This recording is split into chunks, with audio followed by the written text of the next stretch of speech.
Halo semuanya, teleskop luar angkasa generasi baru sedang bersiap untuk diluncurkan. Masing-masing dirancang untuk menjawab salah satu pertanyaan paling lama yang dipikirkan manusia. Apakah kita sendirian di alam semesta ini? Dulu, teleskop-teleskop memang sudah kasih kita pemandangan bintang dan galaksi yang keren banget.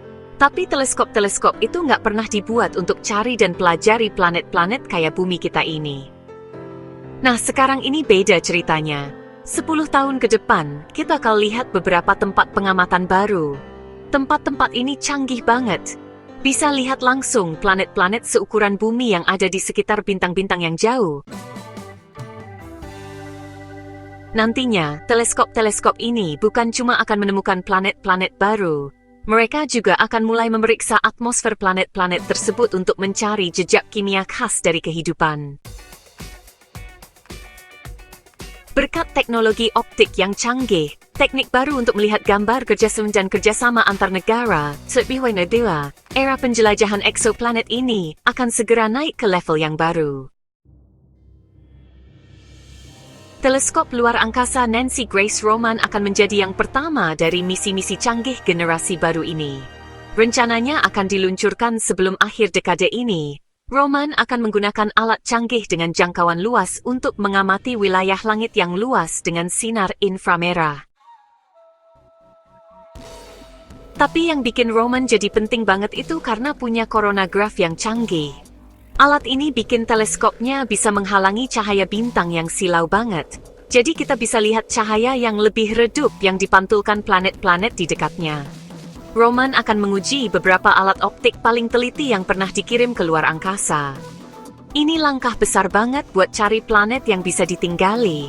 Walaupun teleskop ini belum sepenuhnya dibuat khusus buat tugas itu. Ini kayak tempat uji coba buat teknologi-teknologi yang penting banget untuk teleskop-teleskop di masa depan. Nah, salah satu rancangan masa depan yang paling menjanjikan itu namanya Habitable Exoplanet Observatory, atau disingkat HAPEX. Teleskop luar angkasa yang diusulkan ini dirancang dari awal banget.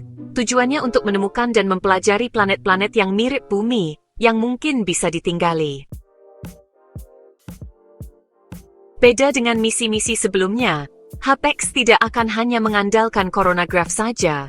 HAPEX akan memakai Starshade. Starshade ini wahana antariksa sendiri yang terbang puluhan ribu kilometer jauhnya dari teleskop. Posisinya pas sekali untuk menghalangi cahaya bintang sebelum cahaya itu masuk ke teleskop. Bentuk Starshade ini khas sekali, dengan pinggiran seperti kelopak bunga yang dirancang untuk mengurangi pembelokan cahaya.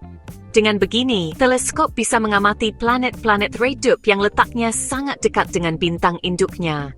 Bersama-sama, kedua wahana antariksa ini akan bekerja seperti satu sistem yang bisa menghasilkan kontras optik yang belum pernah ada sebelumnya. Starshade harus mekar di luar angkasa dan menjaga posisinya dengan sangat tepat. Sedikit saja salah posisi bisa merusak gambarnya. Walaupun ada tantangan ini, ide ini punya banyak keuntungan besar. Beda dengan coronagraph yang ada di dalam teleskop dan kemampuannya dibatasi oleh lensa teleskop itu, Starshade ini kerjanya dari luar. Artinya, Starshade ini bisa bekerja dengan teleskop yang lebih sederhana, jadi misinya tidak terlalu rumit di beberapa bagian. Kalau misi Starshade berhasil, kita bisa langsung melihat planet-planet seukuran bumi. Planet-planet ini ada di zona layak huni, dekat bintang-bintang yang mirip matahari. Para ilmuwan memperkirakan misi seperti HAPEX bisa mengamati puluhan bintang seperti itu selama masa tugasnya, dan mengambil foto planet-planet yang mungkin mirip bumi. Mirip dari ukuran, suhu, bahkan mungkin jenis udara di sana. Yang lebih hebat lagi adalah LUFOIR, yaitu Large Ultraviolet Optical Infrared Surveyor. Konsepnya adalah teleskop luar angkasa raksasa dengan cermin utama yang jauh lebih besar dari Hubble atau Webb. Versi LUFOIR yang paling canggih akan punya cermin dengan diameter sampai 15 meter. Dengan begitu, kemampuannya menangkap cahaya akan meningkat pesat. LUFOIR itu dirancang sebagai observatorium serbaguna, tapi salah satu tujuan utamanya adalah menemukan tanda-tanda kehidupan. Ini tuh tanda-tanda kimia khusus yang menunjukkan kalau mungkin ada kehidupan di sana. Teleskop ini akan menggunakan spektrograf resolusi tinggi untuk memecah cahaya planet menjadi warna-warna penyusunnya. Para ilmuwan kemudian bisa mengenali gas-gas seperti oksigen, metana, karbon dioksida, dan uap air. Dalam kombinasi yang tepat, ini bisa jadi petunjuk kuat adanya proses kehidupan. Mencari tanda kehidupan itu butuh lebih dari sekadar lensa yang kuat. Perlu kestabilan yang sangat tinggi, baik secara mesin maupun suhu. Getaran atau pergeseran sedikit saja bisa membuat sinyalnya jadi kabur. Makanya, LuVoir akan punya sistem kontrol aktif yang canggih, cermin yang bisa berubah bentuk, dan alat pelurus otomatis.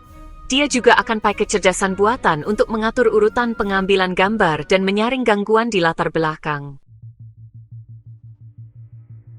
Kepekaannya akan sangat tinggi, jadi bisa memeriksa atmosfer dari puluhan atau bahkan ratusan eksoplanet selama masa tugasnya. Hasilnya nanti adalah survei paling lengkap soal planet-planet yang mungkin bisa ditinggali sepanjang sejarah manusia. Kalau memang ada banyak kehidupan di galaksi, LuVoir punya peluang menemukannya dalam beberapa puluh tahun ke depan. Teknologi untuk misi-misi ini, Brightfinder Lily, berkembangnya cepat sekali. Coronagraph jadi makin pintar untuk menghalangi cahaya bintang. Cermin-cerminnya juga dibuat dengan lebih teliti. Kendaraan peluncur seperti Starship dari SpaceX atau SLS dari NASA mungkin bisa membawa muatan yang lebih besar. Ini membuat teleskop luar angkasa yang lebih besar jadi lebih mungkin untuk dibuat. Di saat yang sama, terbang dalam formasi menjadi semakin presisi, membuka jalan bagi misi Starshade yang praktis. Peningkatan perangkat lunak juga membawa perubahan. Pemrosesan data modern bisa menangkap sinyal planet yang redup dari latar belakang yang banyak gangguan dengan cara yang mustahil dilakukan 10 tahun lalu. Seiring teknologi ini semakin matang, setiap misi baru mendapat manfaat dari pelajaran misi sebelumnya. Kerjasama internasional juga sangat penting. Teleskop Roman adalah misi NASA, tapi juga dibantu oleh Eropa dan Jepang. Misi-misi di masa depan seperti LuVoir atau HAPEX bisa melibatkan banyak badan antariksa yang berbagi pakai alat-alat, roket peluncur atau alat analisis. Ini membuat biaya dan risikonya jadi terbagi, sekaligus mempercepat kemajuan. Beberapa ilmuwan telah mengusulkan misi-misi global lainnya di masa depan, termasuk teleskop yang ditempatkan di titik Lagrange bumi matahari yang stabil. Ada juga yang menyarankan penggunaan lensa gravitasi untuk memperbesar planet-planet yang jauh, meskipun itu masih jadi tujuan jangka panjang. Yang pasti, misi-misi ini tidak akan dibangun sendiri-sendiri. Misi-misi ini adalah hasil kerjasama banyak negara untuk mencapai tujuan yang sama. Satu lagi nih, pengembangan yang oke banget, namanya interferometri luar angkasa. Metode ini tuh pakai beberapa teleskop kecil yang terbang barengan dalam formasi, buat seolah-olah jadi bukaan yang jauh lebih besar. Jadi, cahaya dari masing-masing teleskop itu digabungin dengan sangat teliti, makanya alat ini jadi bisa dapat resolusi sudut yang jauh lebih bagus daripada kalau cuma pakai satu cermin. Walaupun masih dalam tahap uji coba, misi-misi di masa depan mungkin akan memakai cara ini untuk meningkatkan resolusi tanpa perlu kendaraan peluncur yang besar sekali. Konsep seperti Stellar Imager atau misi LIFE yang diusulkan di Eropa menunjukkan bagaimana interferometri bisa memperluas kemampuan kita untuk mengamati ciri-ciri permukaan atau pola awan di eksoplanet, terutama yang mengorbit bintang-bintang paling dekat dengan bumi.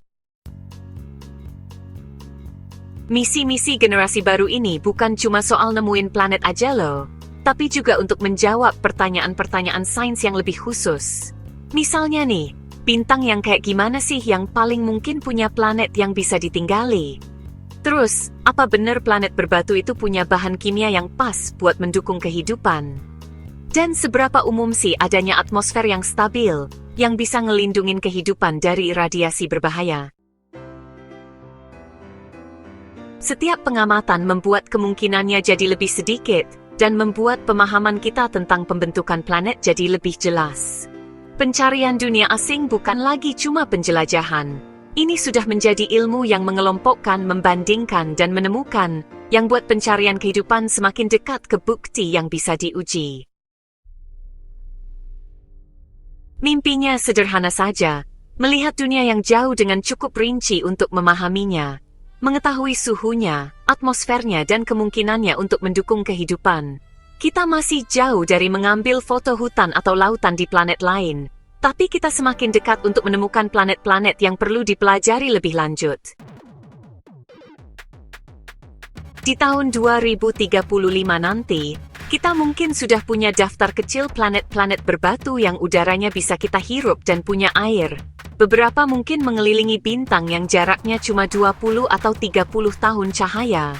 Jaraknya cukup dekat sehingga generasi mendatang mungkin bisa mengirim robot penjelajah selama masa hidup manusia. 10 tahun ke depan memang tidak akan menjawab semua pertanyaan. Tapi kita jadi tahu kemana kita harus mencari. Makasih banyak ya sudah nonton. Jangan lupa like dan subscribe.